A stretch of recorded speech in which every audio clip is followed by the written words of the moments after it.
Hi, new employees. My name is Kate McKinnie, and I serve as the Next Door's Director of Development. If you're not familiar with development, that's a fancy word for fundraising. Now, before you tune me out, fundraising, I love fundraising, and it's important to me that you know how the Next Door is funded and how you can be a part of it. I'm going to share with you the 5 ways that we get funds into the building, and also at the end share how you can be a part of this. It is our philosophy at the Next Door that every team member can help with fundraising. While I individually get paid to do this, you may have some great ideas that can help us with new donors to the organization. So stay tuned. The development department has a goal to raise $2 million this year. This is a big number. That is why you need to pray for myself and the other members of the development team. $2 million of our overall $10 million budget comes from us in 5 ways. The first source of where funds come in is individual donors.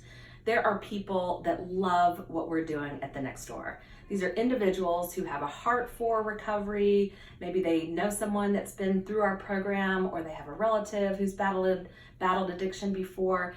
These are the people that give back to the Next Door. They love what we do and our faith-based mission. These are people that give $5 all the way up to $100,000. So individual donors is the number one way we raise a good amount of money. If you know individuals that might want to be a part of that, definitely introduce me to them. The number 2 way that we get some funds in the building is corporate gifts. It's very trendy today out in the community for businesses to have a charitable giving arm of what they do. This means that people can submit names to company leadership that might be eligible for these charitable funds. And because it's very trendy, because every company in town gives back to the community in some way, the Next Door, we want to be the one that they give back to. So if you know anyone that works for a company that may be looking for new partners in the community, I hope you will connect me with those businesses.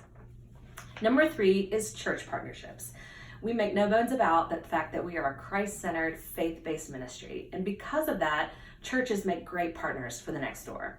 If you are a part of a church congregation that may not be familiar with what the Next Door is doing, I hope you will invite them to come over and see a little bit of what God's doing at the Next Door.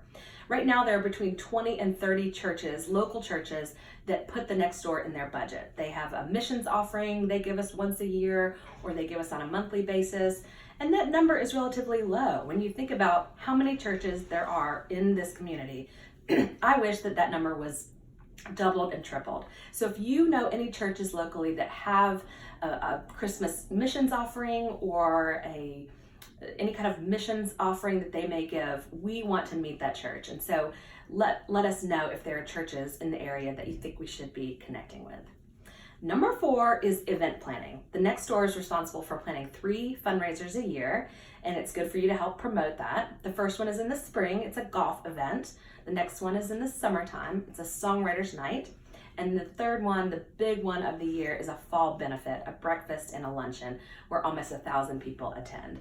So events is a great way where we bring in new donors. They come to the event, they learn a little bit, they buy a silent auction item. Events is a very big part of how fundraising happens at the Next Door. And the last way is good old-fashioned grant applications.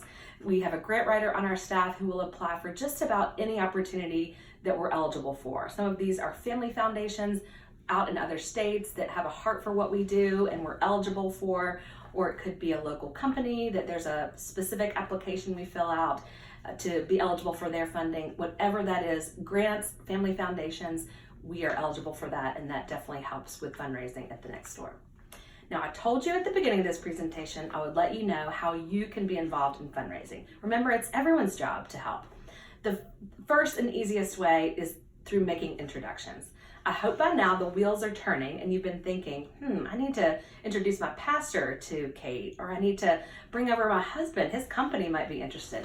This is exactly what I want you to be thinking of. I'm not asking you to ask for the money. That's what I get paid to do at the Next Door.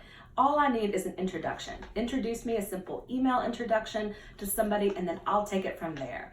The biggest way we do this is by inviting people to come for tours. So every single month we have an event that we call Tea at T&D. It's just an excuse to have some tea and invite people over and have a tour of our building, and we give an overview of what we do. So if you can invite anyone you can think of that might want to learn about what we do, you don't have to be the tour guide, I'll do that, but just invite them. A lot of people will come at your invitation versus mine, and they haven't met me yet. Another way you can help us with fundraising is to share what we are doing on social media. I'm sure you have a Twitter account or Instagram or Facebook. We are connected on all of those platforms, and we have a pretty active social media presence. But any new follower of the Next Door that can share what we're doing opens us up to a whole new network. There are still tons and tons of people in this community that have never heard of the Next Door. And I hate that. It's our job to let them know what we're doing. So anything we share, whether it's an event coming up or a quote or something, share that to your network and help us spread the word about the great work that's being done here. We also have what's called employee giving. That's an easy way for you to be a part of fundraising at the Next Door. I don't know about you, but I can't give a lot, but I can give a little. And the way we do that, we make it easy for you at the Next Door, is through employee giving. Anytime during the year, you can fill out a form and ask for a portion of your paycheck to be deducted and given back to the Next Door. One of my favorite scriptures in Matthew says, "Where your treasure is, there your heart will be also." And I really believe that. I believe in what we're doing at the Next Door, and so I want to give back a little bit of that treasure because my heart is here. It's an easy way to do that, and it definitely adds up. When the more employees that participate with employee giving, it helps our bottom line quite a bit. And the best part about this is it comes directly out of your paycheck, so you never miss it. So think about employee giving. You'll be getting a form today at your orientation, and you can think about doing that.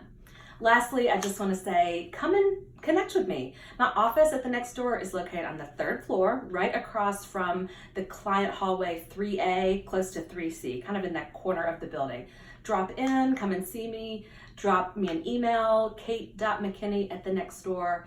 My extension is 637. I want to hear from you. If you have a wild idea or want me to meet someone that you thought of during this session, I would love to connect with you and learn about those ideas. You're going to be getting a handout today with a lot of what I've gone over today, and it has my information on the bottom. I want you to also meet our other team members. Their offices are on the 3rd floor as well. We have an outreach, an events coordinator, and a grant writer. We'd love for you to meet the whole team. Again, I want to welcome you to the Next Door. This is a great decision you have made to join our team, and I look forward to meeting you individually soon. Thanks for your support.